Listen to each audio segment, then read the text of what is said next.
Tu es déjà entré dans une pièce et ressenti la présence de quelqu'un avant même qu'il ne dise un mot, pas parce qu'il est bruyant, mais parce qu'il est centré.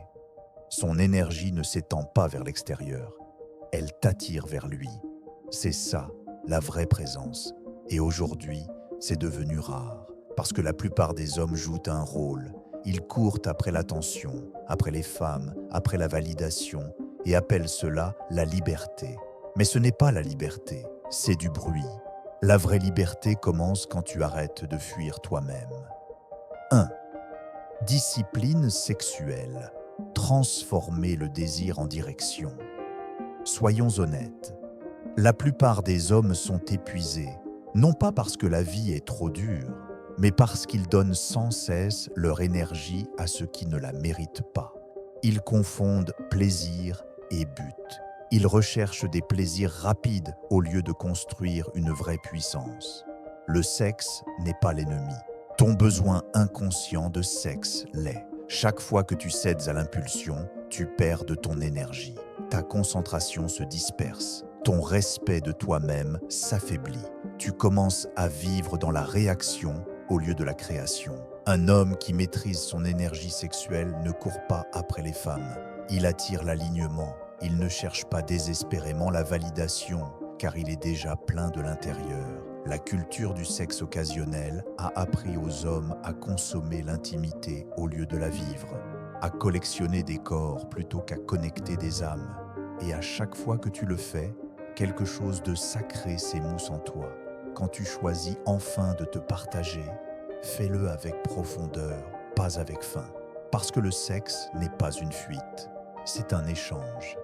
Et une énergie échangée sans conscience laisse toujours des résidus.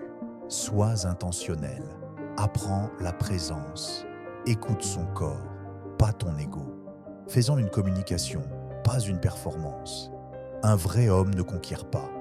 Il connecte, contrôle ton désir et tu contrôles ta direction. 2. Maîtrise émotionnelle, le calme au cœur de la tempête.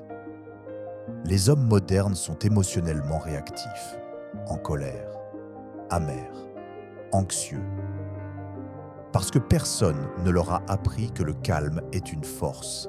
La maîtrise émotionnelle n'est pas la répression, c'est la maîtrise. C'est savoir rester assis avec ta douleur sans la projeter. C'est respirer au lieu de briser. Quand le chaos frappe, la plupart des gens paniquent.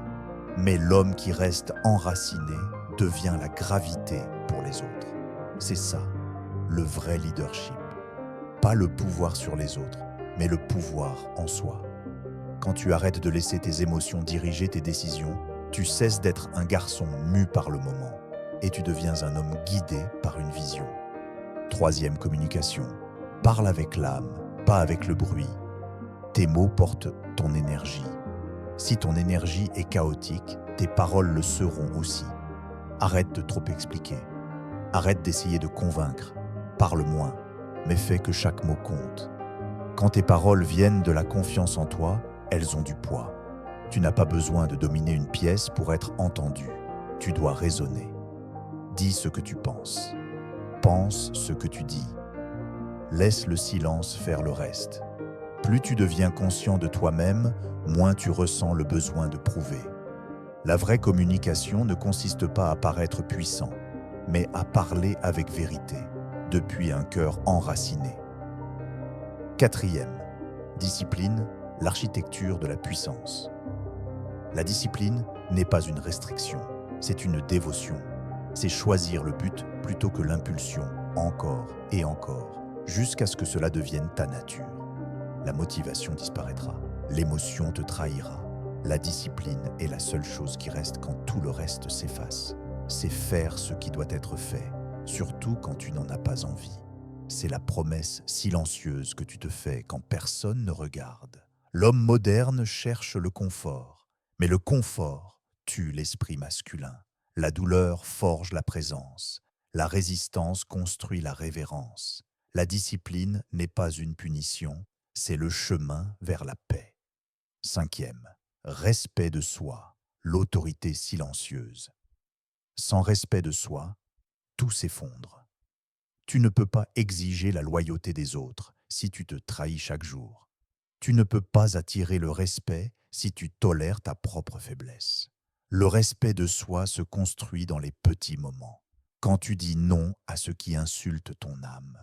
Quand tu t'éloignes du chaos au lieu de vouloir le réparer.